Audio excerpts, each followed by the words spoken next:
વડોદરામાં સાઈ શક્તિ સેવા ગ્રુપ દ્વારા સતત છઠ્ઠા વર્ષે નિરાધારોને ગરમ ધાબળાનું વિતરણ કરાયું।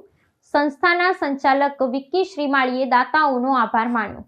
વડોદરા શહેરમાં વર્તમાન શિયાળાની કાતિલ ઠંડીના પ્રકોપ વચ્ચે સાઈ શક્તિ સેવા ગ્રુપ દ્વારા સરાહનીય માનવ સેવાનું કાર્ય કરવામાં આવ્યું છે। સંસ્થા દ્વારા સતત છઠ્ઠા વર્ષે ફૂટપાથ પર વસવાટ કરતા શ્રમિકો અને નિરાધારોને ઠંડીમાં રાહત મળે તે હેતુથી ધાબળાનું નિઃશુલ્ક વિતરણ કરવામાં આવ્યું હતું। સેવા કાર્ય અંતર્ગત શહેરના વિવિધ વિસ્તારો જેવા કે એસએસજી હોસ્પિટલની સામે, ફતેગંજ બ્રિજ નીચે, કારેલી બાગ અને જેલ રોડ જેવા વિસ્તારોને આવરી લેવામાં આવ્યા હતા, જે ખુલ્લા આકાશ નીચે સૂતા લોકોને ગરમી વસ્ત્રોની હૂંફ પૂરી પાડવામાં આવી હતી।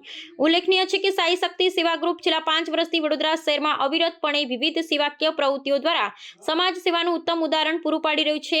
સમાજના છેવાડાના અને જરૂરિયાતમંદ લોકો સુધી પહોંચી સેવા પૂરી પાડવી એ સંસ્થાનો મુખ્ય ઉદ્દેશ્ય છે। આ સંસ્થા દ્વારા દર ગુરુવારે એસએસજી હોસ્પિટલ ખાતે સાઈ પ્રસાદી અન્ન ક્ષેત્ર તેમજ શ્રી બળિયાદેવ મહારાજ મંદિર ભૂખ્યાજનો માટે ભોજન વ્યવસ્થા જેવી પ્રવૃત્તિઓ નિયમિતપણે ચલાવવામાં આવે છે, જેના થકી અનેક જરૂરિયાતમંદોને સહાય મળી રહી છે।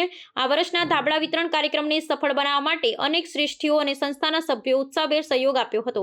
કાર્યક્રમના અંતે સાઈ શક્તિ સેવા ગ્રુપના સંચાલક વિક્કી શ્રીમાળીએ આ માનવ સેવાના યજ્ઞમાં આર્થિક અને શારીરિક રીતે સહભાગી થવા તમામ દાતાશ્રીઓ તેમજ સેવાભાવી સભ્યોને હૃદયપૂર્વક આભાર વ્યક્ત કર્યો હતો। શિયાળાની ઋતુમાં ગરીબોને હૂંફ પૂરી પાડતા આ કાર્યની શહેરભરમાં પ્રશંસા કરવામાં આવી રહી છે। આજરોજ સાઈ શક્તિ સેવા ગ્રુપ દ્વારા સતત છઠ્ઠા વર્ષે શિયાળાની કડકડતી ઠંડીમાં જે ફૂટપાથ પર વસવાટ કરતા જે લોકો છે તે લોકોને ઠંડીમાં રાહત મળે તે હેતુથી ધાબળા વિતરણ કાર્યક્રમનું આયોજન કરવામાં આવ્યું હતું।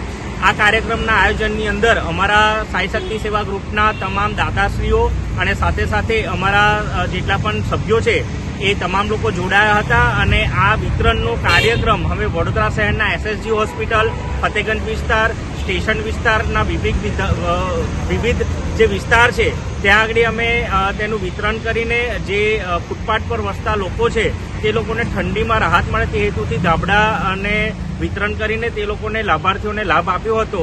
અને સતત આ જે સેવા કાર્યની અંદર અમારા જે દાતાશ્રીઓ છે જે દર અમારા કાર્યની અંદર સેવામાં સહભાગી થાય છે તે બદલ તમામ દાતાશ્રીઓનો અને તમામ કાર્યકારી સભ્યોનો અમે આભાર વ્યક્ત કરીએ છીએ।